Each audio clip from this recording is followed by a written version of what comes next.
পিতা মাতা সমেত আমার সকল শিক্ষক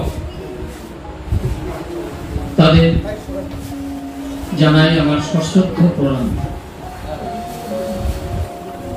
স্বাগত সকলকে জানাই আমার প্রীতি ও শুভেচ্ছা।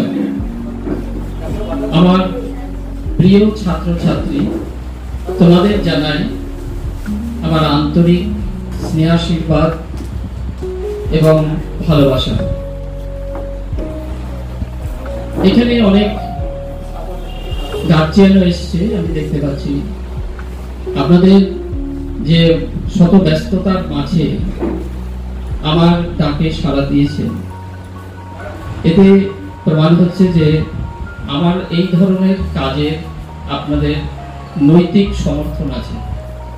এটার জন্য আমি একটু হলেও খুশি হয়েছি। যাই হোক, বক্তব্য দীর্ঘায়িত করব না। আজ 5 সেপ্টেম্বর 1888 খ্রিস্টাব্দে ডক্টর সর্বপল্লী রাধাকৃষ্ণন তামিলনাড়ুতে জন্মগ্রহণ করেছিলেন। ওনাকেও সশ্রদ্ধ প্রণাম জানাই। তিনি একাধারে যেমন দার্শনিক ছিলেন, আবার উপরাষ্ট্রপতি, রাষ্ট্রপতি এইসব তিনি হয়েছিলেন। তো যখন রাষ্ট্রপতি তিনি হন, তখন তার যে ছাত্রছাত্রী, মানে তিনি তো একজন আদর্শ শিক্ষক ছিলেন, তো তার তো অনেক ছাত্রছাত্রী আছে। তারা বলেছিল, স্যার আপনার এই জন্মদিন, আপনি রাষ্ট্রপতি হয়েছেন, আপনার বার্থডে আমরা সেলিব্রেট করব। তো উনি বলেছিলেন যে দেখো, আমার জন্মদিনটা যদি এই দিনটা সকল শিক্ষককে সম্মান জানানো হয়, তাহলে আমি বেশি খুশি হব। সেই থেকে 5 সেপ্টেম্বর টিচার্স ডে হিসেবে পরিচিত ভারতবর্ষে। আমি এখানে আরেকজনের কথা বলবো।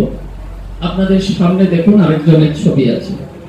অনেকেই হয়তো ভাবছেন যে উনিও হয়তো ওই ডক্টর সর্বপল্লী রাধাকৃষ্ণ। না, উনি হলেন স্যার মক্খাগুন্ডম বিশ্বেশ্বরৈয়া, ইঞ্জিনিয়ার। কেন ওনাকে দেখেছি আজকে? আমি ভেবেছিলাম যে এবারে আমার এই যে সেটটা দেখতে পাচ্ছেন, এটা ছিল না আগে, এটার কাজকর্ম চলছিল এবং স্টুডেন্টদেরকে সেরকম ভাবে তৈরিও করতে পারিনি। তাদের পড়াশোনার পরে এক্সট্রা টাইমে আমি রিহার্সাল করাতাম। তাই আমি ভেবেছিলাম 15 সেপ্টেম্বরে আমি ইঞ্জিনিয়ার্স ডে, সেটা কিন্তু ভারতবর্ষে ইঞ্জিনিয়ার্স ডে হিসাবে পালিত হয়। আমাদের ইঞ্জিনিয়ারিং অ্যাসোসিয়েশনের তরফ থেকে একটা রিকোয়েস্ট আমাদের বর্তমান সরকারের কাছে সেটা গিয়েছে যে যেমন ডক্টরস ডে ঘোষণা হয়েছে, ইঞ্জিনিয়ার্স ডেটাও যাতে ঘোষণা হয় সার্বিকভাবে, তাহলে সবাই জানতে পারবে। জানি না কি হবে সেটা। যাই হোক, তো উনিও কিন্তু ওই দক্ষিণ ভারতের 1861 খ্রিস্টাব্দে 15 সেপ্টেম্বর কর্ণাটকে জন্মগ্রহণ করেন। তিনি সিভিল ইঞ্জিনিয়ার ছিলেন। তার অনন্য সৃষ্টি হচ্ছে কৃষ্ণা রাজা সাগর ড্যাম, কর্ণাটকের। এটা তার ডিজাইন এবং সুপারভিশন সমস্ত কিছুই তার। যদি কেউ যান কর্ণাটকে, একটু দেখে আসবেন। সব থেকে বড় অবদান হায়দ্রাবাদের ফ্লাড প্রোটেকশন সিস্টেম, এটা তারই অবদান। আরবান প্ল্যানিং,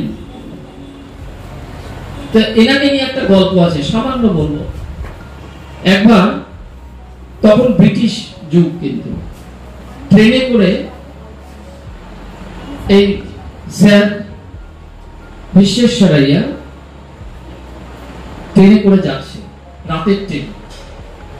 সঙ্গে তখন ইংরেজরাও আছে অনেক। বাঙালিদের ওই রকম সাদা মাথা পোশাক দেখলে একটু উপহাস করে। তো যাই হোক, রাতের ট্রেনে ঘুমিয়ে পড়েছে স্লিপার কোচে। সবাই বিশেষজ্ঞরা উনিও জেগেই ছিলেন, তবুও মানে যাই হোক বডিটা মানে শোয়া অবস্থায়। তো হঠাৎ উনি এই যে ট্রেন যখন চলে আর কি, দেখবেন আমরা রেলগাড়ি বলি, অ্যাকচুয়ালি গাড়িটা রেল না, রেল হচ্ছে যেটার উপর দিয়ে গাড়িটা যায়, সেটা সিভিল ইঞ্জিনিয়াররা করে ওইটা পর্যন্ত, ওটাকে পার্মানেন্ট ওয়ে বলে। ওইটা করার পর তারপরে গাড়িটাকে চালায় মেকানিক্যাল ইলেকট্রিক্যাল যারা আছে তারা। আসল স্ট্রাকচার ভিত যা করবে সিভিল। তো উনি যেহেতু সিভিল ইঞ্জিনিয়ার, উনি কিন্তু ওই যে ট্রেনটা চলছে তার যে আওয়াজ, সেটা ওই ট্র্যাকে চলার সময় তার যে ছন্দ, এই ছন্দের হঠাৎ পরিবর্তন তিনি শুনতে পান। যে কি ব্যাপার, হঠাৎ ছন্দটা কেন পরিবর্তন হলো? তো উনি অনুমান করলেন যে সামনে নিশ্চয়ই একটা কোনো রেল লাইনের কিছু ফাটল আছে, অথবা ফিশ প্লেট খোলা আছে। সেই আওয়াজে উনি তখন দেখলেন যে ট্রেনের ভিতরে প্রায় 2000 প্যাসেঞ্জার। উনি সঙ্গে সঙ্গে ট্রেনের সেই চেন, তখনকার দিনে টানলে পরে কিন্তু ফাইন দিতে হতো, উনিও সব তোয়াক্কা না করে ট্রেনের চেন টেনে ট্রেন থামিয়ে দিয়েছে। আর ওই ইংরেজ কুর্তিধারী সব চলে এসছে, কি ব্যাপার, কে ওই চেন টানলো? তো বললো যে আমি চেন টেনেছি, তো তোমাকে অ্যারেস্ট করা হবে। তো বললো যে দেখুন, আমি যেটা করেছি প্যাসেঞ্জারদের প্রাণ বাঁচিয়েছি। আমার মনে হচ্ছে সামনে 1 কিলোমিটারের মধ্যে লাইনের কিছু না কিছু আছে বড় সড়ো ফাটল। বলো ঠিক আছে, তোমার কথা যদি সত্যি হয় তাহলে ঠিক আছে, না হলে তোমাকে কিন্তু লক আপে দিয়ে দেওয়া হবে। বলো চলুন দেখাই যাক। সবাই তখন গেল, গিয়ে সত্যি সত্যি মানে 1 কিলোমিটার যেতে না যেতেই ট্র্যাকে বিরাট একটা ক্র্যাক এবং ফাটল, ফিশ প্লেটের আলগা হয়ে আছে। এবং বললো যে আপনি কে? তো বললো আমি হলাম মক্কাকুন্ডাম বিশ্বেশ্বরিয়া। এই নামটা কিন্তু সবার মুখে তখন পরিচিত ছিল, কারণ 1955 সালে তাকে ভারতরত্ন উপাধি দেওয়া হয়েছে।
ইনিও ভারতরত্ন পেয়েছেন, উনিও পেয়েছেন।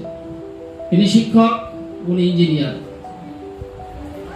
আজকে এই দুই যে প্রভাবশালী, যাদের এই যে মানে গুণবুদ্ধ দুই রত্ন, ভারত রত্ন, এই দুই রত্নকে আমরা সম্মানিত করছি, তাদের উদ্দেশ্যে সেলিব্রেট করছি। 15 সেপ্টেম্বর বেশি দিন নেই, আর 10 দিন, সেদিন কিন্তু ওনার বার্থডে, এবং সেই হিসেবে ইঞ্জিনিয়ার্স ডে পালন করা হয়। উনি কিন্তু পরবর্তীকালে, উনি যেমন একাধারে রাষ্ট্রপতি হয়েছিলেন, উনিও তেমনি 1912 থেকে 1918 পর্যন্ত মাইসরের দেওয়ান বলা হতো, যাকে চিফ মিনিস্টার বলা হয় এখন, এটা তিনি ছিলেন। তো যাই হোক, এই দুজন সম্বন্ধে আমি বললাম। এবার আমি কিছুটা লেখাপড়া সম্বন্ধে আসছি। দেখুন, লেখাপড়াটা এটা কিন্তু একটা আনন্দের ব্যাপার। এর রস যে আস্বাদন একবার করতে পেরেছে, সে কিন্তু ওই অমৃত পেয়ে গেছে। তা আমার উদ্দেশ্য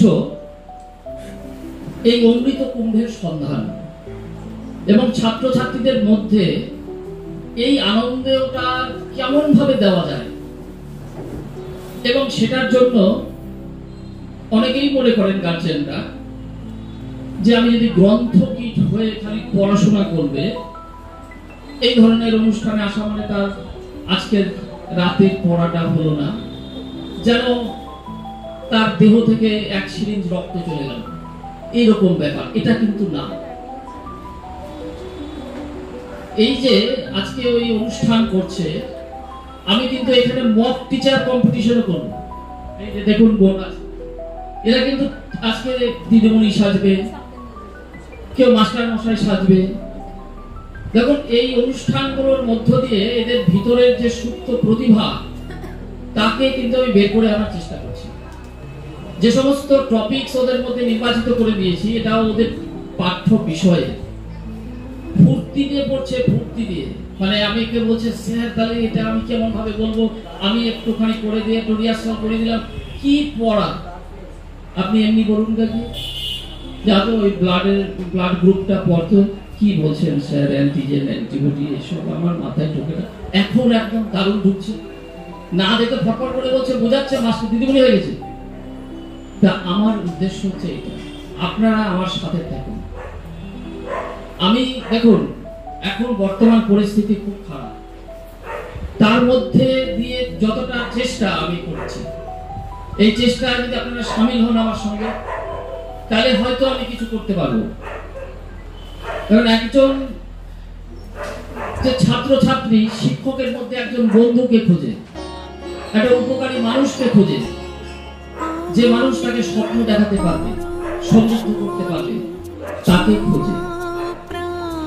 মা শিশুকে জন্ম দেয়, এটা ঠিক, কিন্তু শিক্ষক তাকে মানুষের মতো মানুষ গড়ে তোলে, নিজের পায়ে দাঁড়াতে শেখায়। শিক্ষক হচ্ছে মানুষ গড়ার কারিগর। এই কারিগরটা মা হতে পারে না। মা তাকে ঠিক আছে খাওয়ানো, পড়ানো, শোনা বাছা, আরো যদি থাক আমার কাছে, এইগুলো করতে পারে। কিন্তু শিক্ষক সে হচ্ছে মানুষ গড়ার কারিগর। আমি পেশায় ইঞ্জিনিয়ার, কিন্তু নেশায় কিন্তু শিক্ষক। আমি বিভিন্ন অনুষ্ঠান করি, সেগুলো এদেরকে আনন্দ দেওয়ার জন্য, সেটাও শিক্ষার অঙ্গ। আর্ট কম্পিটিশন করি সরস্বতী পুজোর সময়, সেখানে 9-10 যারা পড়েছে আমার কাছে জানেন, তাদের লাইফ সায়েন্সের বিষয়কে দিই। ক্লাস মাধ্যমিকে মানব চক্ষুর অন্তর্গঠন দিয়েছিলাম, সেটাই মাধ্যমিক পরীক্ষায় এসছে, প্রতিবারই আসে, আমি যেটা দিই সেটাই আসে। তখন ওরা যখন ওই আর্ট কম্পিটিশনে মানব চক্ষু আঁকছে, তখন দারুণ আসছে। বাড়িতে বলুন ছবিটা ভালো করে বারবার চেষ্টা করবে না। তো এইটা একটা সায়েন্স আর কি, এই জন্য এইগুলো দরকার। তা আমার যে সমস্ত অ্যাক্টিভিটিস, ধরুন পড়ালাম, পড়ানোর পর জানে আমার প্রসেস, সবাই পড়ানোর সাথে সাথে নোট দিয়ে দিই, বলি যে ওটা আকাশে বাতাসে এই ধারে ভেসে যাবে না, তো লিখবি যারা পারবি সেটা বাড়িতে গিয়ে ফ্রেশ খাতা করবি, অনেকেই করেছে ফ্রেশ খাতা জানি। আজকে আমার এক স্টুডেন্ট ছিল, অনেকদিন আগের কথা, স্টুডেন্ট মানে তোদের চিঠি বা সমস্যা হবে, সে তার ফ্রেশ খাতা নাকি এখনো আছে, মানে এমন ভালো লাগার বিষয়, সে সেটাকে আগলে ধরে রেখেছে।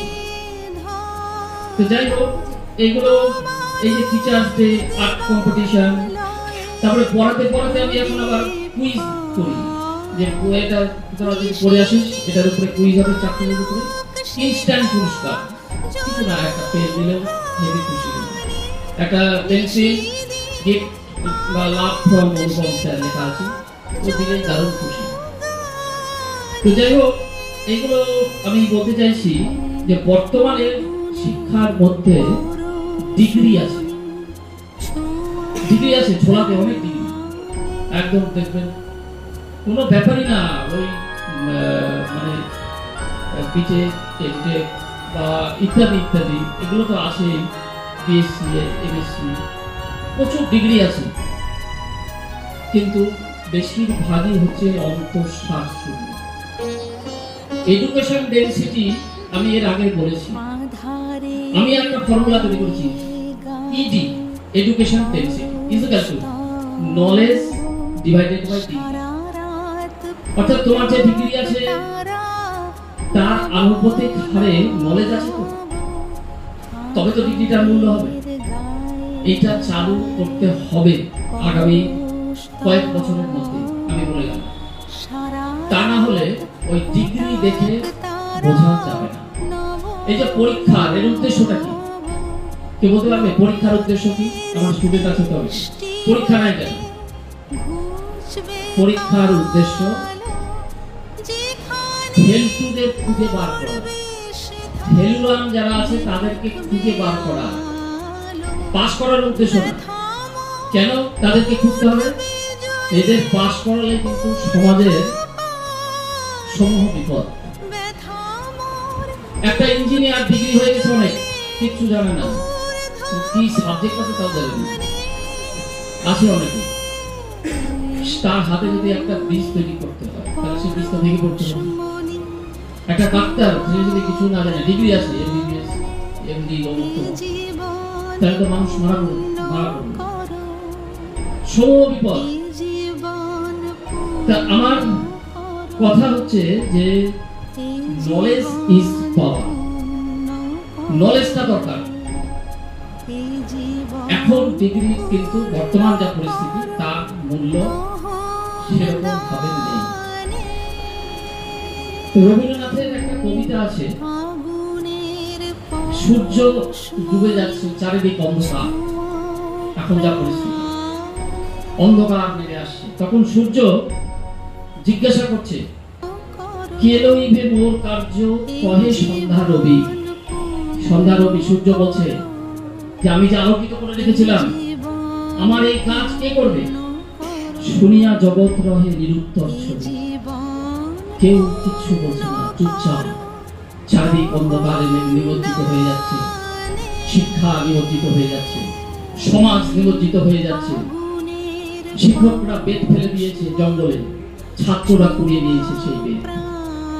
এই ধরনের পরিস্থিতিতে তো বলছে, কে লইবে মোর কার্য কহে সন্ধ্যা রবি, শুনিয়া জগৎ রহে নিরুত্তর ছবি। কেউ উত্তর দেয় না।